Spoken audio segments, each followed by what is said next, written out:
Baik, Assalamualaikum warahmatullahi wabarakatuh. Salam sejahtera untuk kita semua. Semoga kita dalam keadaan sehat.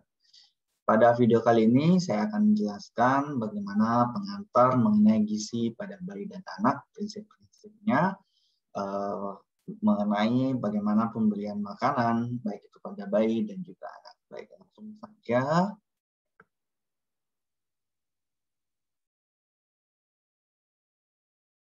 Ya, adapun pembagian usia pada bayi dan anak ini kita bagi menjadi beberapa bagian. Yang pertama bayi itu sendiri 0 sampai 6 bulan, kemudian gizi baduta bawah 2 tahun dan juga balita bawah 2 sampai 5 tahun, dan anak sekolah ya di atas 6 sampai 12 tahun, 13 tahun, sedangkan kemudian remaja ya 13 sampai 15 tahun. Baik, langsung saja.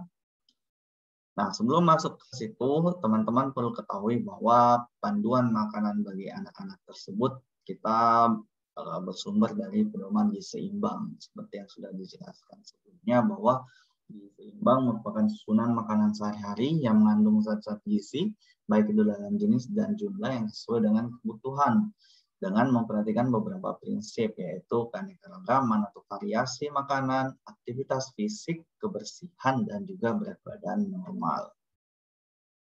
Pentingnya gizi seimbang sebenarnya sudah kita bahas juga, namun di sini saya mengingatkan kembali bahwa gizi seimbang itu penting karena kebutuhan gizi setiap orang berbeda-beda, tergantung pada aktivitas fisik, umur, dan juga tingkat stres. Oleh karena itu, makanan yang dikonsumsi dimaksudkan untuk memenuhi kebutuhan gizi sehingga dapat berfungsi sebagaimana mestinya.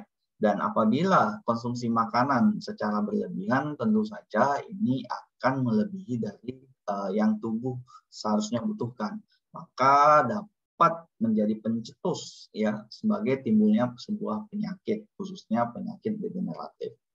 Begitu juga sebaliknya, jika makanan kita konsumsi kurang dari kebutuhan, maka tubuh akan mengalami kekurangan gizi yang berakibat pada gangguan kesehatan atau lebih mudah terkena penyakit, khususnya penyakit infeksi. Jadi bagaimana pentingnya memenuhi kebutuhan gizi kita sehingga mencukupi, tidak lebih tidak kurang, itu kita terapkan melalui pedoman gizi seimbang. Baik, kita akan masuk satu persatu ya. Gizi pada bayi 0 sampai 6 bulan. Seperti yang kita ketahui bahwa satu-satunya makanan untuk bayi 0 sampai 6 bulan adalah ASI, air susu ibu. Oleh karena itu, pemberian ASI eksklusif bagi anak bayi ini itu satu-satunya makanan yang diberikan.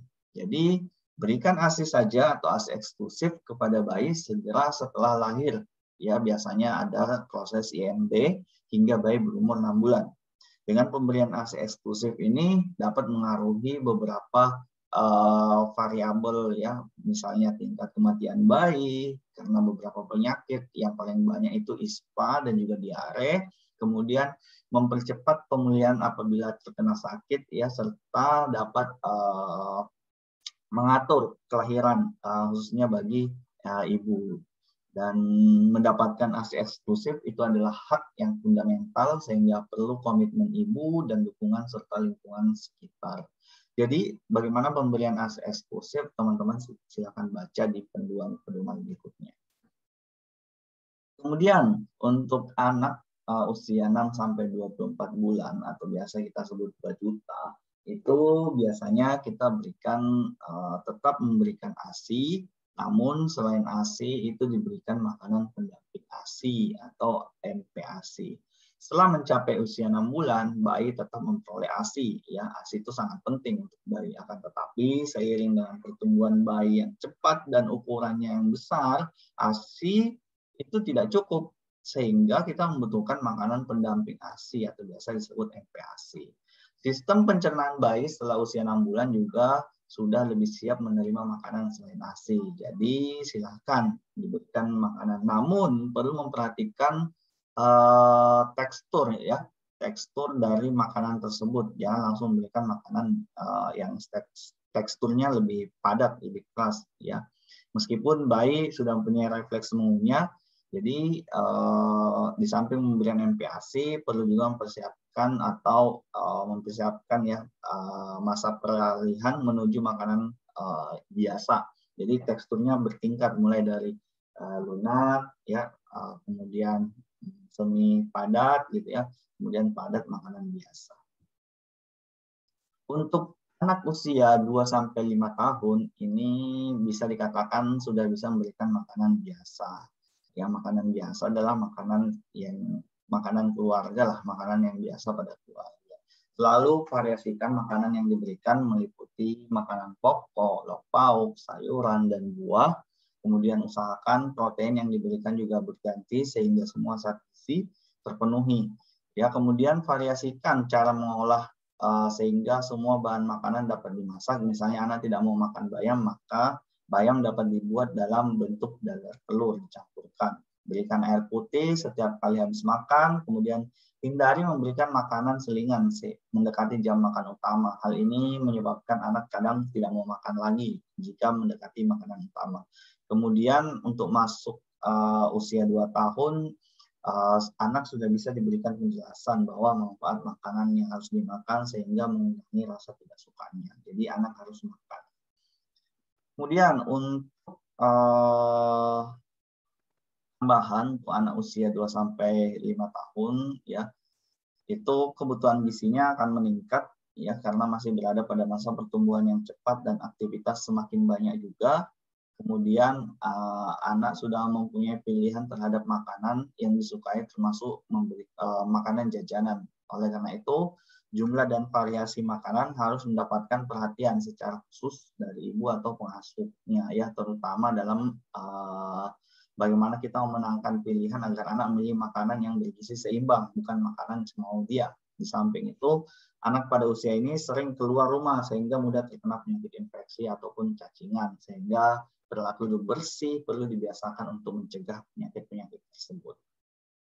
Dan untuk anak sekolah dan remaja sama, ini kita berikan makanan biasa.